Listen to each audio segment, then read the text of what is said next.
Bu şəhərin mərkəzində isə qonaqlar üçün nəzərdə tutulmuş xüsusi yaşayış zonası quruldu və zahirdə bu məkan çadırlardan ibarət kimi görünsə də, əslində hər bir çadır tam təchiz olunmuş lüks yaşayış sahəsidir.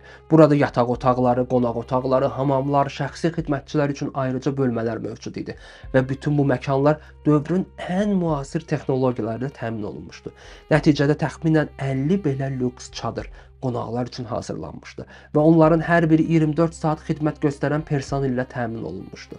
Bu süni şəhərdə qonaqlar üçün təkcə yaşayış yerləri yox, eyni zamanda golf sahəsi, gözəllik salonu, xüsusi klublar və hətta qiymətli əşyaların saxlanılması üçün ayrıca bunker də nəzərdə tutulmuşdu. Bu layihənin dizaynı isə təsadüfi insanlara həvalə edilməmişdi.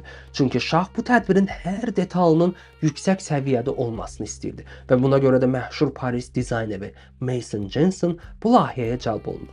Yüzlərlə dizayner və memar aylarla bu şəhərin planını hazırladı və nəticədə ortaya çıxan mənzərə sanki real həyatla dekorasiya arasında bir yerdə yerləşirdi.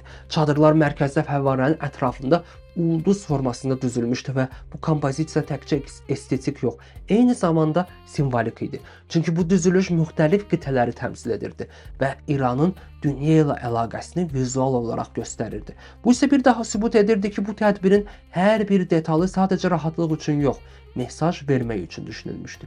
Lakin bu şəhərin ən təsirli hissələrindən biri yaşayış və ya dekorasiya deyil, məhz yemək məsələsi idi.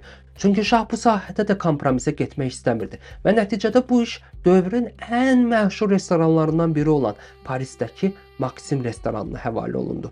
Bir restoran hətta öz fəaliyyətini müvəqqəti olaraq dayandıraraq bütün heyəti ilə birlikdə İrana köçdü və bu artıq bu tədbirin geniş miqyasını açıq şəkildə göstərirdi.